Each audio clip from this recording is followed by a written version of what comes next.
नमस्कार मित्रांनो, स्वागत आहे तुमचं पुन्हा एकदा आपल्या YouTube चॅनेलवर.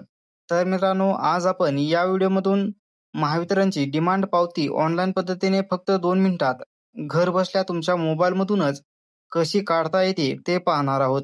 तर त्यासाठी व्हिडिओ शेवटपर्यंत पहा आणि जर चॅनलवरती नवीन असाल तर आपल्या चॅनलला सबस्क्राईब करा आणि बेल आयकॉनवरती क्लिक करा. जेणेकरून नवीन व्हिडिओ आल्यानंतर तुमच्या या ठिकाणी YouTubeवरती अपडेट येत राहील. तर जास्त वेळ न लावता जाणून घेऊया महावितरणची डिमांड पावती या ठिकाणी मोबाईलमधूनच घरबसल्या 2 मिनिटाच्या आतमध्ये या ठिकाणी कशी काढायची. तर त्यासाठी तुम्हाला एक वेबसाईट लागेल. त्या वेबसाईटची लिंक आपल्या डिस्क्रिप्शन बॉक्समध्ये तुम्हाला मिळून जाईल. तर ती वेबसाईट म्हणजेच css.mahadiscom.in ही वेबसाईट आहे. तर या वेबसाईटवरती तुम्ही क्लिक केल्याबरोबर तुमच्यासमोर अशा प्रकारे पोर्टल या ठिकाणी उघडेल. तर यामध्ये तुम्हाला सर्वात पहिली चेक न्यू कनेक्शन स्टेटस या वेबसाईटवरती या ठिकाणी क्लिक करायचं आहे. तर मित्रांनो, यावरती क्लिक केल्यानंतर तुम्हाला वरती बरेच पर्याय दिसतील. यामध्ये न्यू कनेक्शन असेल, सोलार रूफटॉप असेल, change name, load name, reconnection, address correction अशा प्रकारे बरेच या ठिकाणी तुम्हाला वरती आडव्यामध्ये पर्याय दिसतील. तर तुम्हाला न्यू कनेक्शनवरती क्लिक करायचं आहे. तर मित्रांनो, न्यू कनेक्शनवरती क्लिक केल्यानंतर तुम्हाला सर्चमध्ये या ठिकाणी सर्च बाय ॲप्लिकेशन आयडी अशा प्रकारचे ऑप्शन या ठिकाणी तुम्हाला दाखवले जातील. तर यामध्ये तुम्हाला ॲप्लिकेशन नंबरवरती क्लिक करून तुम्ही तुमच्याकडे ॲप्लिकेशन नंबर असेल तर ॲप्लिकेशन नंबरने या ठिकाणी काढू शकता. कंझ्युमर नंबरने, मोबाईल नंबरने यामधील 3 पर्याय तुम्हाला दिलेले आहेत. तिन्ही पर्यायामधून तुम्ही डिमांड पावती काढू शकता. तर आपण आता कंझ्युमर नंबरवरती क्लिक करून या ठिकाणी तुम्हाला तुमचा कंझ्युमर नंबर या ठिकाणी टाकून घ्यायचा आहे.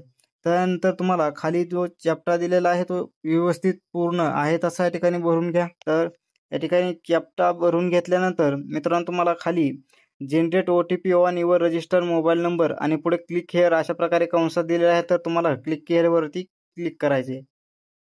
तर क्लिक हेअरवरती क्लिक केल्यानंतर तुमच्या रजिस्टर मोबाईल नंबरवरती एक OTP येईल. तो OTP तुम्हाला या ठिकाणी टाकायचा आहे. तर OTP येण्यासाठी या ठिकाणी काहीसा वेळ घेतला जातो, परंतु OTP नक्की येतो. तर OTP आल्यानंतर तुम्हाला तो OTP या ठिकाणी टाकून घ्यायचा आहे. OTP टाकल्यानंतर तुम्हाला सबमिटवरती क्लिक करायचं आहे. सबमिटवरती क्लिक केल्याबरोबरच तुमच्यासमोर या ठिकाणी तुमच्या कनेक्शनची म्हणजे डिमांड पावती या ठिकाणी ओपन होईल. तर अशा पद्धतीने तुमच्यासमोर कंझ्युमर इन्फॉर्मेशन त्यानंतर तुम्ही इथूनच तुमचा मोबाईल नंबरही अपडेट करू शकता. त्यानंतर खाली डिमांड नोट अशा प्रकारची संपूर्ण माहिती तुमच्यासमोर दिलेली जाईल. तर त्यानंतर तुम्हाला खाली प्रिंट रिसिप्ट अशा प्रकारचं एक ऑप्शन दिसेल. तर त्यावरती तुम्हाला क्लिक करायचं आहे. त्यावरती क्लिक केल्याबरोबर तुम्ही तुमची डिमांड पावती या ठिकाणी PDF तुमच्या मोबाईलमध्ये डाउनलोड करू शकता. तर अशा पद्धतीने तुम्हाला खाली प्रिंट रिसिप्ट आणि प्रिंट GST इनव्हॉइस आणि क्लोज अशा प्रकारे 3 या ठिकाणी पर्याय दिसतील. तर तुम्हाला प्रिंट रिसिप्टवरती क्लिक करायचं आहे. प्रिंट रिसिप्टवरती क्लिक केल्यानंतर तुम्हाला वरती 3 डॉट दिसतील. तर 3 डॉटवरती क्लिक करून तुम्हाला सेव्ह ॲज PDF वरती क्लिक करायचं आहे. सेव्ह ॲज PDF वरती क्लिक केल्यानंतर बरोबरच तुमची PDF या ठिकाणी सेव्ह होऊन जाईल. तर अशा पद्धतीने तुम्ही घरबसल्या तुमच्या मोबाईलमधून तुमची डिमांड पावतीही काढू शकता. तर व्हिडिओ आवडला असेल तर लाईक करा, शेअर करा. भेटूया पुढच्या व्हिडिओमध्ये. तोपर्यंत धन्यवाद.